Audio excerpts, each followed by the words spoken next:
Welcome to Oksana Live TV, the place to be if you want to create a love life of your dreams. And this is Q&A Thursday. And today's question is coming from Andrew, and Andrew writes from New Jersey. So here's his question. Hello, Julia, Oksana. I often get writer's block when writing letters to ladies. I think I am good at conversation, engaging and interesting, and I am also a very good listener. But writing letters is so one-sided, I often get stuck on what to write. I would like some sort of tutorial on what ladies are interested in reading from me. Obviously, they want the truth about me, but I doubt they are interested in reading my biography, and at least not in the first few letters. How much should I talk about my family, my friends, and these type of suggestions would be helpful?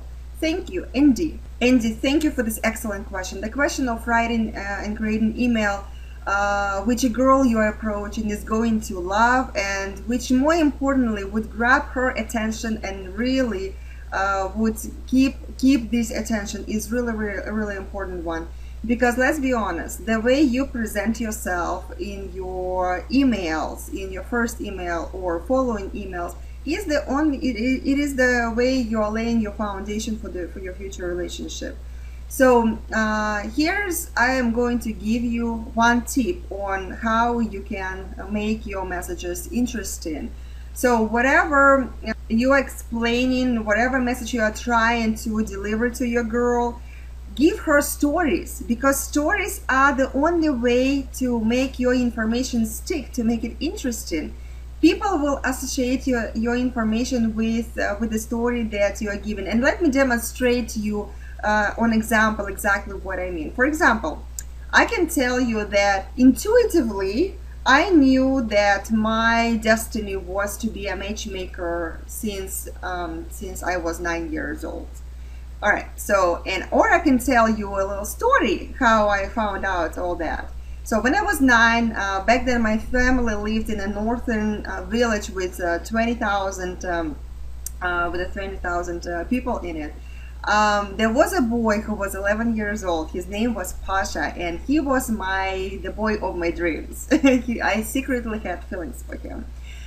It was summertime, and I made a new friend, a girl who came to visit her grandmother for the summer vacation. Yelena was about 6 or 7 years old back then, and it was really hard to say because she was really short and he was kind of tiny, her with a small face features.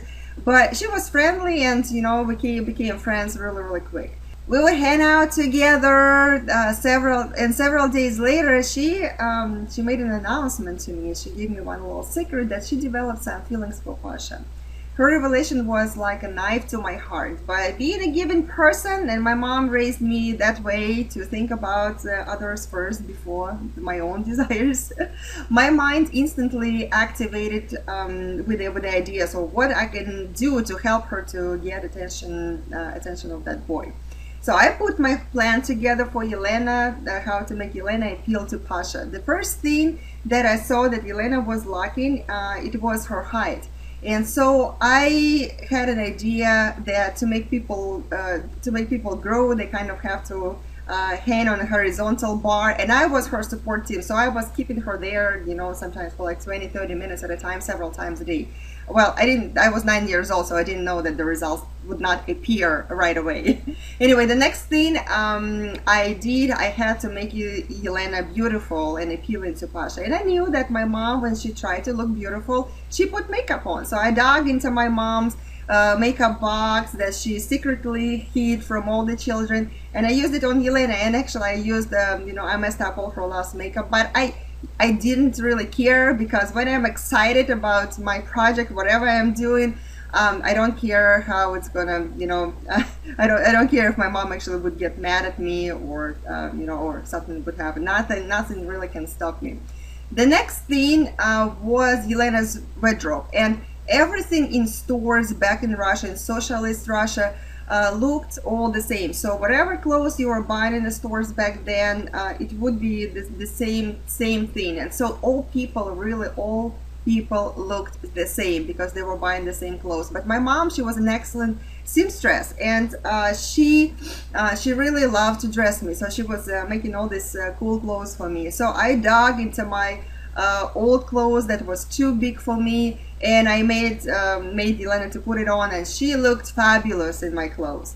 I knew that Pasha liked building hunts of branches because we used to build them together. So I told Elena about his passion for building houses out of pieces of branches that we found by the river. I told her what to say when talking to him, and I gave her my strict instructions, and she went to work. I also made Yelena, I was bringing her everywhere. Whenever we went together, I made her to come with us. So my plan worked, and Pasha and Yelena started going to the river together and building those hovels together. While other kids were playing hide and seek, and I enjoyed playing wedding games. This is the game I created for Yelena and Pasha. I dressed her as a bride in a handmade wedding dress, which I made out of the cotton sheets that I stole from my mom's closet. My heart was, seriously, it was aching, and I wish I was in Yelena's place. But even then, being a child, I put others people's happiness before my own wishes. While other kids were enjoying playing at the amusement park, my passion was playing matchmaker and wedding games. So I told you a quick story about me and how I felt my passion for being a matchmaker since I was a child. From this story, you found out quickly about my background, that I lived in a cold Russia in a small village. You found out about my personality, that I was a compassionate person who is putting other people's desires first before my own. And you found out that I was a giving person. Okay, so you found out also about my professional background and where I felt that this was my vocation, that this was my passion to be a matchmaker. I could have told you that the same thing, just give you a fact that from the age of 9 I wanted to be a matchmaker. All right, so which part would stick better with you, the story that I gave you or the fact that I gave you? Of course, the story, because it was interesting, because it told you about me and about my background and where I'm coming from. Same with you. If you can give some sort of interesting story, describing everything in detail, about you, it will influence person a lot more than just certain facts. When writing a letter to a girl, also keep focus on what you are trying to achieve with your letter, because it is also try to keep focus on how you want other person to feel about you, because same words can be arranged completely different and deliver a completely different message based on how they were used. By the way, this story I just told you about myself is 100% true. So of course you want to keep your storytelling legit, and you want to keep it honest and real. So don't try to show yourself as someone who you're really not. If person is receiving on the receiving end is not attracted to who you really are, for example, she wants like an extravagant lifestyle, but you live a simple lifestyle and you're a simple man. So of course, when you're describing your story and when you're describing your lifestyle, it is not going to be appealing to her. However, she's going to feel really good about you, that you are a great person, but it certainly will be mismatched. So whatever stories you are telling someone, if you are in a different places, in a different desires, it's going to be a mismatch anyway. But through the stories, you can tell a lot to a person and give them clear idea about who you truly are. And most importantly, you would make a huge impact, and you will not sound boring in a way of storytelling.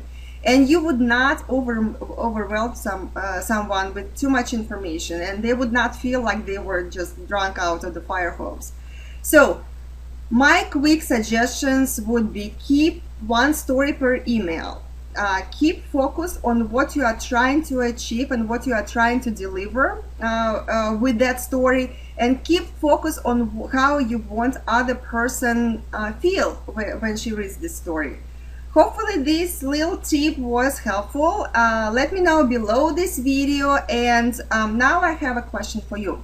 So my question is, what are your favorite ways of receiving information? What was the most memorable thing a girl mentioned in her email that stuck with you, that impressed you and made you to remember it up until this moment? So what was that special thing that got your attention that a girl you were talking to told you? So let me know below this video in the comment section. Share with me your opinion below, because I really want to know your opinion. I'm really interested about it. I hope you like this video, and if so, please share with all of your friends. There is a share button on the right side of this video, so share with all of your friends by email or Facebook. Let them know about this advice. Would you like your question to be featured on Oksana Live TV? And if so, please email us at help@oksanalove.com with your questions, and it will be picked at one point to be answered on Oksana Live TV. If you want to see more great videos like this one, want to see more great episodes like this one, make sure to log into oksanalove.com and sign up for Oksana Live TV. So get on the list, register your email, get on the list, and to be notified every time when we have new episode coming live. Keep looking for your special someone and never give up, because I promise you, she is out there and she is looking for you. Thank you so much for watching, and I will see you next week on Oksana Live TV.